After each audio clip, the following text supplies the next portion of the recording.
भोर का समय है। सूरज की पहली किरणें मिट्टी के घर की दीवारों को छू रही हैं।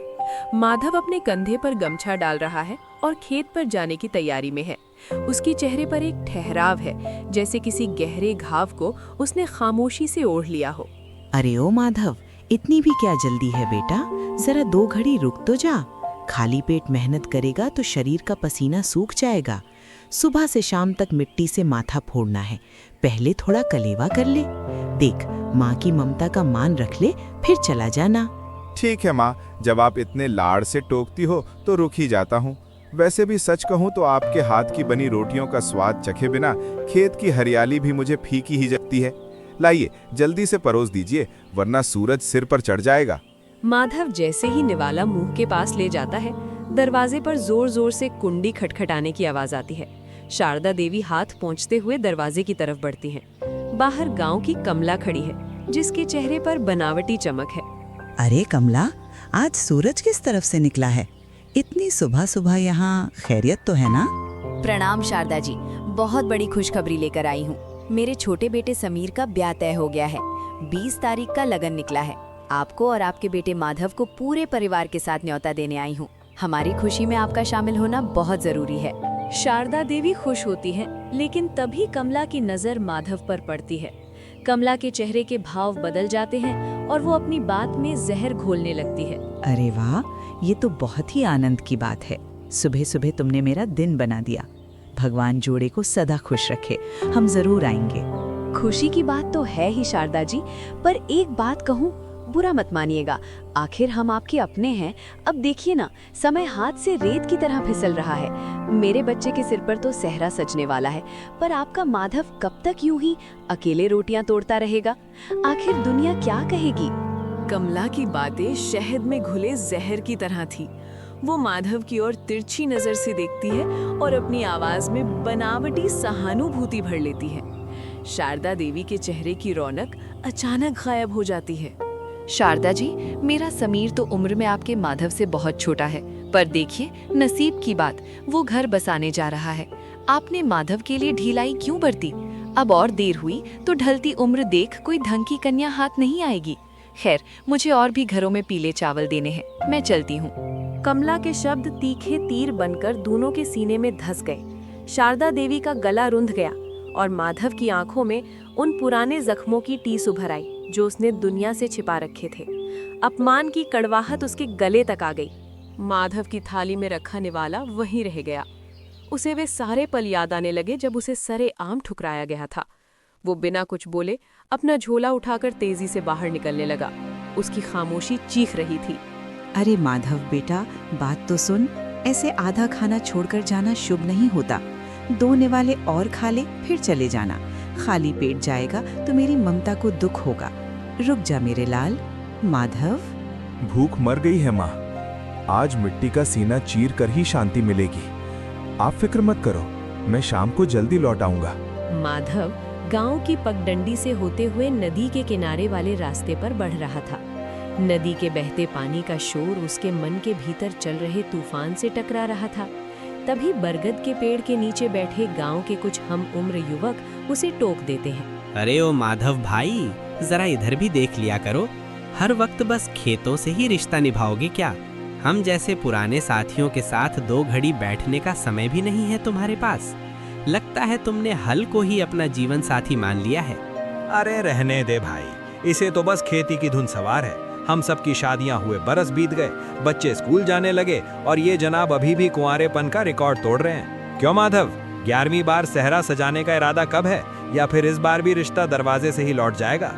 बरगद की छांव में बैठे हुए युवक माधव की बेबसी का आनंद ले रहे थे। उनकी हंसी माधव के कानों में पिघले हुए शीशे की तरह उतर रही थी, लेकिन माधव ने अपना आपा नहीं खोया। भाइयों, तुम सब तो अपने हो, तुम्हारी बातों का क्या बुरा मानना। पर आज सच में बहुत काम फैला पड़ा है। आकाश के तेवर बता रहे हैं कि शाम तक कड़ी मेहनत करनी होगी। तुम सब जी भरकर हंस लो। मैं फिर कभी फुर्सत में बैठूंगा तो तुम्हारी बातों का जवाब भी दूंगा। अभी मुझे आज्ञा दो।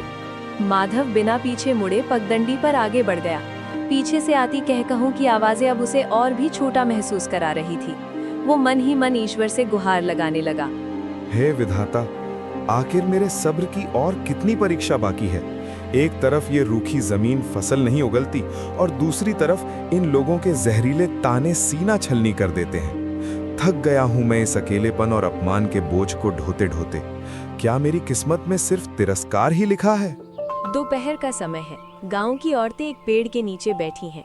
वहां चर्चा का विषय सिर्फ शादियां और अपनी बहुओं का बखान है।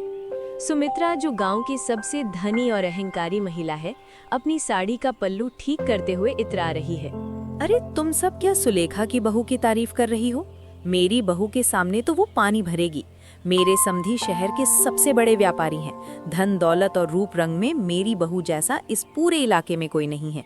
किस्मत चाहिए ऐसी लक्ष्मी घर लाने के लिए, हर किसी के बस की बात नहीं है। सुमित्रा की नजर कोने में बैठी खामोश शारदा देवी पर पड़ती है और वो जानबूझकर उन्हें निशाना बनाती है। क्यों शारदा बहन, तुम्हारे माधव के सिर के बाल अब चांदी जैसे चमकने लगे हैं, पर घर की दहलीज पर अब तक किसी कन्या के पैर नहीं पड़े। सुना है अब तक 10 जगह से बात कट चुकी है। कहीं ऐसा ना हो कि इंतजार करते करते बुढ़ापा ही निकल जाए। सुमित्रा जी, इंसान की परख उसके धन या चेहरे से नहीं, उसके चरित्र से होती है। मेरा बेटा हीरा है और मुझे अपने ईश्वर पर पूरा भरोसा है। वक्त आने दीजिए, मेरे माधव के घर भी ऐसी बहू आएगी जो संस्कारों में सबसे ऊपर होगी। तब आपकी ये चमक फीकी पड़ जाएगी। शाम ढल चुकी है। माधव थककर घर लौटा है। शारदा देवी के मन में एक अजीब सी हलचल है। वो तैयार होकर बाहर जाने लगती है, तभी माधव उन्हें टोकता है। माँ, इस अंधेरे में आप कहाँ निकल पड़ी? शाम से देख रहा हूँ आपके चेहरे पर चिंताओं की लकीरें गहरी होती जा रही हैं। क्या बात है माँ? क्या किसी ने आपसे फिर कुछ कहा है? आप घर पर आराम कीजिए, मैं आपके लिए खाना लगा देता हूँ। अरे नहीं बेटा, ऐसी कोई बात नहीं है। वो पड़ोस में सीमा है ना, उसने कुछ जरूरी काम के लिए बुलाया था। तू हाथ मुंह धोकर खाना खा ले। मैंने कमरे में थाली ढंक कर रखी है। मैं बस अभी गई और अभी आई, तो फिक्र मत कर। शारदा देवी सीमा के घर पहुंचती हैं और अपनी झोली फैलाकर उससे मदद मांगती हैं। सीमा उन्हें ढांढस बंधाती है। सीमा बेटी, अब ये बूढ़ी आंखें माधव को और दुखी नहीं देख सकती। कोई ऐसा रिश्ता बता जो मेरे बेटे के जख्मों पर मरहम लगा सके। क्या तेरी नज़र में कोई ऐसी कन्या है जो हमारे छोटे से घर को स्वर्ग बना दे? मैं बहुत उम्मीद लेकर तेरे पास आई हूँ। अम्मा जी, आप बिल्कुल चिंता न करें। मेरी जान पहचान में एक बहुत ही सुलझी हुई लड़की है। अगर आपकी आज्ञा हो तो मैं कल सुबह ही उन्हें आपके घर भेज देती हूँ।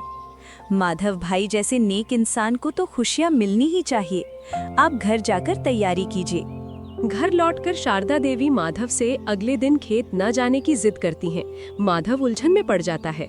माधव, कल तू काम पर नहीं जाएगा। मैंने सीमा से कह दिया है कि कल तू घर पर ही रहेगा। सुबह हमारे यहाँ कुछ खास मेहमान आने वाले हैं, इसलिए तेरा साफ सुथरे कपड़े पहनकर घर पर रहना बहुत जरूरी है। मना मत करना बेटा। मेहमान? माँ, इस समय कौन से मेहमान आने वाले हैं? क्या शहर से मौसी जी आ रही हैं या फिर मामा जी का कोई संदेश आया है? आखिर बात क्या है? आप इतना मुस्कुरा क्यों रही हैं? मुझे कुछ बताइए तो सही। घर के अंदर दिए की मध्यम रोशनी में शारदा देवी ने माधव का हाथ थाम लिया। उनकी आंखों में उम्मीद थी, पर माधव के चेहरे पर पुरानी यादों का काला साया। बेटा, कल तुझे देखने के लिए एक परिवार आ रहा है। मैंने सीमा से कहकर उन्हें कल सुबह का ही समय दिया है। मैं चाहती हूँ कि तू अच्छे से तैयार होकर घर पर ही रहे। शायद इस बार भगवान हमारी सुन ले। माँ, फिर वही पुरानी कहानी। अब मुझ में और अपमान सहने की हिम्मत नहीं बची है। 10 बार दरवाजे से खुशियां लौट चुकी हैं। अब तो मेरा दिल भी पत्थर का हो गया है। क्यों बार बार मुझे और खुद को उम्मीदों के भंवर में डाल रही हो? मुझे अकेला रहने दो माँ। एक आखिरी बार मेरे लाल, अपनी इस बूढ़ी माँ की जिद मान ले। सीमा कह रही थी कि कन्या बहुत ही सुशील और गुणी है। मेरा मन कहता है कि इस बार तेरी सोनी जिंदगी में खुशियों की बहार जरूर आएगी। क्या तू अपनी माँ की आखिरी इच्छा भी पूरी नहीं करेगा? अगले दिन की सुबह सूरज की तपिश के साथ ही घर की दहलीज पर भारी जूतों की चाप सुनाई दी। एक महिला, जिसका नाम विमला है, अपनी बेटी रागिनी के साथ भीतर आती है। उनके महंगे कपड़ों से ज्यादा उनके चेहरों पर अहंकार की चमक साफ दिखाई दे रही है। वे घर के कच्चे कोनों को तिरस्कार से देख रही हैं। प्रणाम बहन जी, आइए, इस गरीब के घर में आपका स्वागत है। हमारे भाग्य जाग गए जो आप यहाँ पधारी। ये मेरा बेटा माधव है, जिसके बारे में सीमा ने आपको बताया था। बैठिए, मैं आप सबके लिए जलपान लाती हूँ। नमस्ते। काम की बात पर आते हैं शारदा जी। सीधा सवाल माधव से ही पूछती हूँ। देखो बेटा, आजकल के जमाने में सिर्फ शक्ल से पेट नहीं भरता। तुम काम क्या करते हो और महीने के अंत में तुम्हारी जेब में कितना धन बचता है, मेरी बेटी ने कभी तंगी नहीं देखी है। माधव शांत खड़ा रहा। उसकी आंखों में चमक तो नहीं थी, पर सच्चाई का नूर था। उसने विमला की आंखों में आंखें डालकर अपनी असलियत सामने रखती। मैं एक साधारण किसान हूँ। पुरखों की दी हुई थोड़ी सी जमीन है जिसमें दिन रात पसीना बहाकर अनाज उगाता हूँ। मेरी कमाई उतनी ही है जिससे ईमानदारी और सुकून की 2 वक्त की रोटी मिल सके। मेरे पास कोई महल तो नहीं, पर मेहनत की रोटी का स्वाद जरूर है। ओह, तो सिर्फ एक छोटे से खेत के मालिक हो। मुझे लगा था कम से कम कोई बड़ा जमींदार होगा। मेरी पसंद और मेरे खर्चे बहुत बड़े हैं। क्या तुम्हें लगता है कि तुम अपनी इस मामूली सी खेती से मेरी सुख सुविधाओं का बोझ उठा पाओगे? तुम्हारी हैसियत और मेरे सपनों में जमीन आसमान का फर्क है। विमला और रागिनी के चेहरे पर एक अजीब सी कठोरता आ गई। शारदा देवी की विनम्रता को उन्होंने उनकी कमजोरी समझ लिया। रागिनी ने अपनी बात ऐसे रखी जैसे वो कोई सौदा कर रही हो। देखिए, मैं साफ बात करने में यकीन रखती हूँ। शादी के बाद मैं इस पुराने घर में और अपनी सास के साथ नहीं रहूंगी। आपको मेरे लिए शहर में या कहीं और अलग इंतजाम करना होगा। मुझे रोज रोज की सास बहू की किचकिच और रोक टोक अपनी जिंदगी में बिल्कुल नहीं चाहिए। ये सुनकर शारदा देवी का दिल बैठ गया और माधव के माथे पर गुस्से की लकीरें उभर आईं। कमरा एकदम शांत हो गया, जैसे तूफान से पहले की खामोशी हो। ये आप क्या कह रही हैं? धन दौलत कम होना कोई गुनाह नहीं है और मैं अपनी पत्नी को भूखा नहीं रखूंगा, लेकिन जो स्त्री मेरे घर आने से पहले ही मेरी माँ को घर से निकालने की शर्त रखे, उससे मेरा कोई नाता नहीं हो सकता। मेरी दुनिया मेरी माँ से शुरू होती है और उन्हीं पर खत्म। शारदा देवी ने देखा कि उनके बेटे का रिश्ता एक बार फिर टूटने की कगार पर है। उन्होंने अपने आंसू पोंछे और कांपते हाथों से माधव का कंधा पकड़ा। उनके स्वर ने एक अजीब सा त्याग था। नहीं माधव, ऐसा मत कह बेटा। अगर बहू की यही खुशी है कि वो अलग रहे तो मुझे मंजूर है। मैं पुराने खलियान वाले कमरे में रह लूंगी। तेरी गृहस्थी बस जाए, मेरे लिए इससे बड़ी कोई दौलत नहीं है। तू अपनी माँ की खातिर इस शर्त को मान ले मेरे लाल। कभी नहीं माँ। जिस माँ ने अपनी रातों की नींद खराब करके मुझे पाल पोस कर बड़ा किया, आज मैं एक अजनबी लड़की के लिए उन्हें अकेला छोड़ दूं? मुझे ऐसी शादी की जरूरत नहीं है जो अपनों के दिल तोड़ कर की जाए। आप लोग अभी इसी वक्त यहाँ से जा सकते हैं। विमला आग बबूला हो गई। उसने अपनी कुर्सी पीछे ढकेली और खड़े होकर माधव को नीची नजरों से देखने लगी। उसकी आवाज में जहर और घमंड घुला हुआ था। तुम्हारी हिम्मत कैसे हुई हमसे इस लहजे में बात करने की? अपनी हैसियत देखी है? इस टूटे फूटे घर और फटे हालतों के साथ तुम मेरी बेटी से शादी के ख्वाब देख रहे हो? ये तुम्हारी खुशकिस्मती थी कि हम यहाँ आए, वरना तुम्हारी औकात तो हमारे दरवाजे पर खड़े होने की भी नहीं है। मम्मी, चलिए यहाँ से। इन जैसे मामूली किसानों के मुंह लगना ही हमारी गलती थी। तुम जैसे लोग अपनी पूरी जिंदगी इस मिट्टी में रगड़ते हुए गुजार दोगे, पर मेरी सुख सुविधाओं का एक तिनका भी नहीं खरीद पाओगे। अपनी शक्ल दोबारा मत दिखाना। माधव का दिल लहूलुहान था। वह अपमान का कड़वा घूंट पीकर खेत की ओर बढ़ रहा था। तभी रास्ते में वही दोस्त फिर मिले जिनके चेहरों पर घटिया हंसी थी। अरे वाह माधव, अब तो तुमने कीर्तिमान स्थापित कर दिया। 11वीं बार भी मैदान खाली। सुना है आज वाली तो घर के अंदर कदम रखते ही भाग खड़ी हुई। अब तो लगता है गांव में ढोल पिटवाना पड़ेगा कि कोई तो इस कुंवारे पर तरस खा लो। तुम लोगों के लिए ये तमाशा होगा, पर मेरे लिए मेरी मर्यादा है। वक्त सबका जवाब देता है और मुझे यकीन है कि ईश्वर ने मेरे लिए कुछ बेहतर ही सोचा होगा। अभी मुझे काम करने दो, तुम अपनी हंसी जारी रखो। दोपहर की चिलचिलाती धूप में शारदा देवी मंदिर की सीढ़ियों पर बैठी फूट फूट कर रो रही थी। उनकी रुलाई जैसे पत्थर का सीना चीर रही थी। हे प्रभु, मैंने तुझसे धन नहीं मांगा, बस अपने बेटे के लिए सम्मान मांगा था। क्यों हर बार उसके हिस्से में तिरस्कार आता है? अगर मेरी ममता सच्ची है तो आज मेरी इस विनती को खाली मत जाने देना। मेरे बच्चे का दर्द अब मुझसे नहीं देखा जाता। तभी उनके पास एक सादे कपड़ों में लिपटी अत्यंत सौम्य लड़की आकर खड़ी हुई। अम्मा जी, आप क्यों रो रही हैं? क्या मैं आपकी कोई मदद कर सकती हूँ? मेरा इस दुनिया में कोई नहीं है, अपनों ने ही पराया कर दिया। मुझे रहने के लिए एक छोटा सा ठिकाना चाहिए। मैं मेहनत करके अपना किराया चुका दूंगी। क्या आप किसी घर का पता बता सकती हैं? शारदा देवी ने जब कावेरी की आंखों में झांका तो उन्हें साफ सुथरी आत्मा नजर आई। उन्होंने कावेरी का हाथ थाम लिया। बेटी, तुझे किराए का घर नहीं, मैं तुझे अपना घर और अपना नाम देना चाहती हूँ। मेरा बेटा माधव हीरा है, पर उसकी किस्मत उससे रूठी है।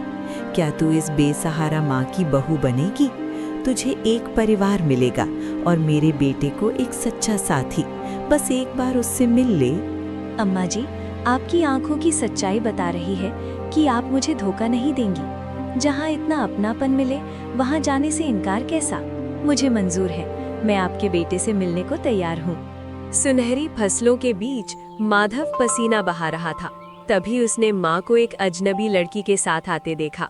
माँ, आप यहाँ इस वक्त? और ये कन्या कौन है? क्या आपने फिर से वही कोशिश शुरू कर दी? मैं आपसे कह चुका हूँ कि अब मुझे इन सब झमेलों में नहीं पड़ना। मुझे अकेला छोड़ दीजिए, मैं अपनी मेहनत में खुश हूँ। माधव जी, मुझे सोना चांदी नहीं, बस वो हाथ चाहिए जो कभी साथ न छोड़े। मैंने सुना है आप माँ की बहुत इज्जत करते हैं, और जो अपनी माँ का सगा है वो किसी का बुरा नहीं कर सकता। अगर आप अपनी जिंदगी में मुझे जगह दे तो मैं इस बंधन के लिए तैयार हूँ। मैं एक किसान हूँ, महलों के वादे नहीं कर सकता। अगर आप मेरी सादगी और मेरी माँ की सेवा स्वीकार कर सकती हैं, तो मुझे इस रिश्ते से कोई ऐतराज नहीं है। शादी के बाद घर का आंगन चहक उठा। गांव की औरतें कावेरी का रूप देखकर दंग रह गईं। सुमित्रा का चेहरा ईर्ष्या से काला पड़ गया। देखो सुमित्रा, ईश्वर जब देता है तो छप्पर फाड़ कर देता है। मेरी बहू न सिर्फ रूप की रानी है, बल्कि संस्कारों की साक्षात देवी है। आज मेरे बेटे का घर बस गया और मेरा सीना गर्व से चौड़ा हो गया है। सच कहते हैं, सब्र का फल मीठा होता है। 6 महीने बाद माधव के खेत में ऐसी फसल लहलहाई जैसी पहले कभी नहीं हुई थी। कावेरी सचमुच घर की लक्ष्मी साबित हुई। माधव और कावेरी ने हाथ जोड़कर सूरज देवता को प्रणाम किया। सच्चाई और धैर्य की राह कठिन हो सकती है, पर मंजिल हमेशा खूबसूरत होती है।